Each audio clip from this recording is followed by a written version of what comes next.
என்னன்னு தெரியல, திடுதிப்புன்னு சொல்லி நம்ம EVK இளங்கோவன் அவர்கள் ரொம்ப ஆக்டிவா ஸ்டேட்மெண்ட்ஸ்லாம் கொடுத்துட்டு வராரு சார். தமிழக காங்கிரஸோட முன்னாள் தலைவர் அப்படின்னு சொல்லலாம். தற்போதைக்கு அவர் என்ன சொல்லியிருக்காருன்னு சொல்லி பார்த்தீங்கன்னா, சட்டசபையில முன்னாள் முதல்வர் ஜெயலலிதாவோட படத்தை வைக்க போறாங்க, அதை திறந்து வைக்கிறதுக்காக பிரதமர் அழைக்க போறோம் அப்படின்னு சொல்லி முதல்வர் பழனிசாமி அவர்கள் சொல்லியிருக்காங்க.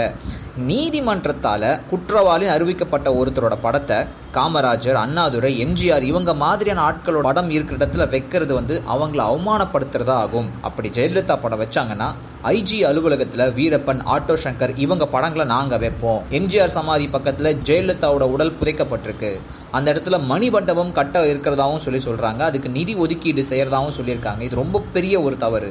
கடற்கரை அரசு இடம், இங்கே அரசு நிதி ஒதுக்கி மணிமண்டபம் கட்டுறதுன்றது ஏற்க முடியாத ஒரு விஷயம் அப்படின்னு சொல்லியிருக்காரு சார். இது ஒரு பக்கம் இருக்க, இன்னொரு பக்கம் விழுப்புரம் கலெக்டருக்கு ஒரு மணி ஆர்டர் வந்திருக்குது. என்ன மணி ஆர்டர்னு சொல்லி கேட்டீங்கன்னா, உங்களுக்கு கீழே வேலை செய்யற அதிகாரிகள் லஞ்ச பணம் கேட்டாங்க, அதை உங்களுக்கே அனுப்பிச்சு வச்சிருக்கேன், இது சம்பந்தமா நீங்க ஆக்ஷன் எடுக்கணும் அப்படின்னு சொல்லி ஒரு மணி ஆர்டர். அது கொஞ்சம் பரபரப்பை உருவாக்கி இருக்குன்னு சொல்லலாம். விழுப்புரம் மாவட்ட கலெக்டருக்கு தான் அந்த ஒரு மணி ஆர்டர் போயிருக்குது.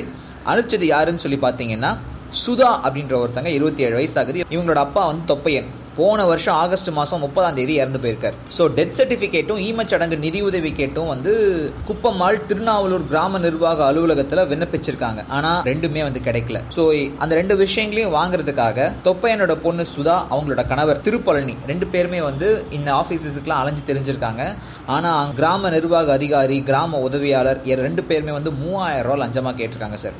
ஸோ இதில் விரக்தி அடைஞ்சு போன சுதா என்ன பண்ணியிருக்காங்கன்னா, இது வரைக்கும் நாங்கள் பண்ண செலவு 1500, இதுக்கு மேலே அவங்க கேட்டது 2000 ரூபா மிச்சம் இருக்குது, அதை உங்களுக்கே நாங்கள் மணி ஆர்டர் மூலமாக அனுப்பிச்சு வச்சுருக்கோம், இது சம்மந்தமாக நீங்கள் தான் விசாரித்து ஒரு நீதி சொல்லணும் அப்படின்னு சொல்லியிருக்காங்க. ஸோ கலெக்டரை தற்போதைக்கு இந்த விசாரணை செய்யறதாகவும் சொல்லியிருக்காப்புல. இந்த ஒரு விஷயம் அதிகப்படியான ஒரு பரபரப்பை உருவாக்கியிருக்குங்க.